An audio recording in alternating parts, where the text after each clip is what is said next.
प्रभु श्री राम की प्रभुता को अगर हम कहें कि आप कृपया परिभाषित करें पूरे भारत के लिए, कृपया करना चाहें। एक वाक्य महर्षि वेदव्यास का श्रीमद् भागवत से, आप जानते हैं श्रीमद् भागवत श्री कृष्ण चरित्र को केंद्रीय रूप से प्रतिपादित करता है, लेकिन उसमें वे कहते हैं श्री राम का स्मरण करते हुए, श्री राम उत्तम श्लोक हैं, यानी जिनका पुण्य चरित्र है, पवित्र चरित्र है। और फिर वे आगे बढ़ते हैं और कहते हैं श्री राम साधुवाद की कसौटी हैं, अच्छाई अपने चरम उत्कर्ष में कैसी हो सकती है, वैसे श्री राम हैं। और फिर वे कहते हैं सुखदेव परमहंस राजा परीक्षित को सुनाते हुए, राजन रामचरितम श्रवणैरुपधारयन्, कोई भी मनुष्य श्री राम के चरित्र का यदि स्मरण भर करेगा तो आनशंस्य परो, वह कैसे भी पाप में लिप्त होगा, अपने पाप के स्वभाव का परित्याग कर देगा और कर्म बंधात प्रमुच्यते, संसार में कर्म प्रपंच से, कर्म बंधन से मुक्त हो जाएगा।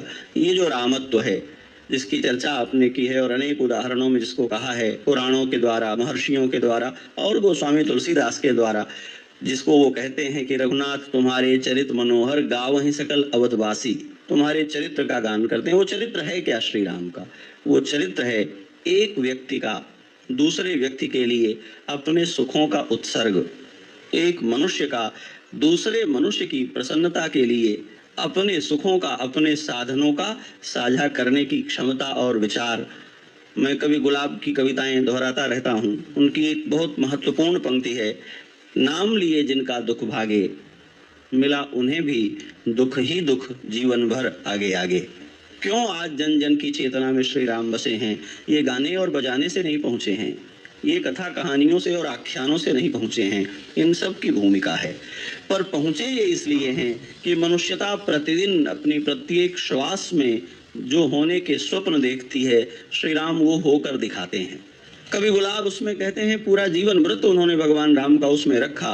और फिर एक बात कही उन्होंने जो बहुत महत्वपूर्ण बात है कि अपने जीवन की सारी चुनौतियां पूरी करके श्री राम लौट करके आए, राज्याभिषेक हुआ, गद्दी पर विराजमान हो गए, श्री राम और जानकी एक साथ हैं, सारा परिवार है, सारी प्रसन्नता की बातें उनके सामने हैं। गूंजी ध्वनि जब कीर्ति गान की, फिर चिर दुख दे गई जानकी। क्यों?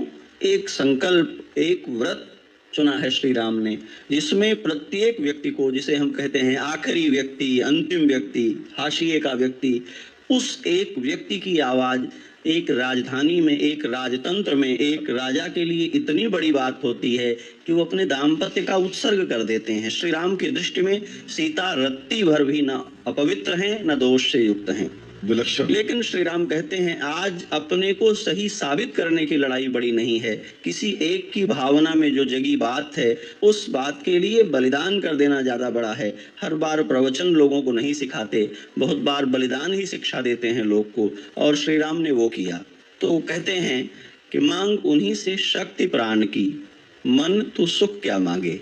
श्री राम के पीछे जो चल रहा है, श्री राम का जो स्मरण कर रहा है, वो उनसे वह शक्ति मांगे कि रघुनंदन, सन्मार्ग पर चलते हुए जो शक्ति, जो आत्मबल आपके पास था, जिसमें आपके सामने रावण खड़ा था तो आप भयभीत नहीं हुए, जिसमें आपके सामने भरत भाव विह्वल होकर खड़े हुए थे तो भाव विभोर होकर आपको अपने कर्तव्य का निर्णय करने में कठिनाई नहीं हुई, आपको चित्रकूट से लौटा ले आने के लिए महर्षि जाबाली ने जब नास्तिक मत का प्रतिपादन किया तो आप दिग्भ्रमित नहीं हुए।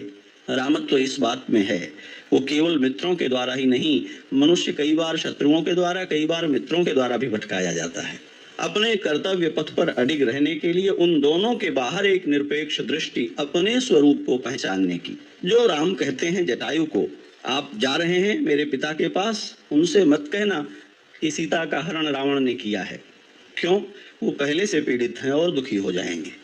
यदि मैं राम हूं, यदि मैं उनका ही बेटा हूं, तो परिवार समेत रावण जाकर के वहां बताएगा कि मैंने रघुवंश की वधु का हरण किया था और सब मारे गए हैं और यहाँ आए हैं।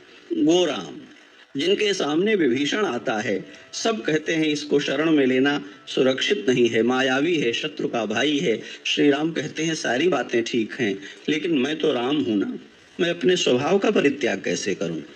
सुनो सखा निज कहूं स्वभाव, जान भुसुंडी शंभु गिरि जाऊ, जो नर होई चराचर द्रोही, आवे शरण सभय तक मोही। तजी मद मोह कपट छल नाना, करूं सत्य तेहि साधु समाना। जो शरणागत हो गया उसके सारे दोषों को भूल करके उसको स्वीकार करना और उसको सुयोग्य बना देना मेरा कर्तव्य है। मैं किसी का तिरस्कार नहीं कर सकता हूँ। तो भगवान श्री राम जो जन जन के मन में भरे हुए हैं और जो उल्लास सर्वत्र फैला हुआ है, आज हम श्री रामलला को उनकी जन्मभूमि पर विराजमान होते देख करके उनका उल्लास का उत्सव का हम पूरा प्रसंग देख रहे हैं।